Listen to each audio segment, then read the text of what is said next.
Quand on lance son activité dans le secteur du bien-être, le plus dur, c'est pas d'exercer, parce qu'en règle générale, on aime ça, nous sommes des passionnés, on aime aider les autres. Et ça n'a pas de prix, le retour que l'on peut avoir de nos clients. Le problème, c'est que fatalement, on est confronté à une clientèle qui est en souffrance, que ce soit physique ou morale, et il est très souvent difficile d'échanger de l'argent contre le malheur des autres. Je fais référence ici à des personnes qui travaillent dans le bien-être et que j'ai rencontrées, et lorsque je les ai coachées, on s'est rendu compte que finalement, elles ont un cœur en or, elles aiment transmettre, elles aiment donner, mais elles n'ont jamais appris à recevoir. Et quand on fait le point, et au final, elles sont encore moins payées que si elles étaient salariées. Ce que je veux dire par là, c'est que ce genre de personnes, on en a besoin, le monde a besoin d'elles. Malheureusement, sur le long terme, ça ne peut pas durer.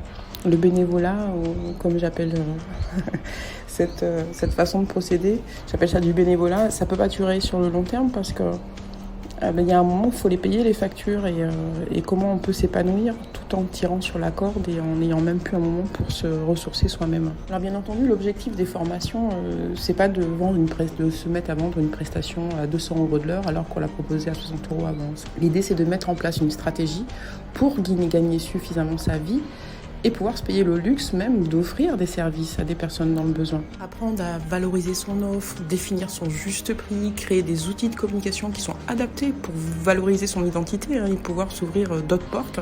Bien tout ça s'apprend. Et c'est ce que je vous propose à travers des formations vraiment personnalisées. Je vous conseille vivement de prendre rendez-vous avec un conseiller pour être sûr que cette formation puisse vous apporter quelque chose de positif. Je vous souhaite une bonne lecture et je vous dis peut-être à bientôt.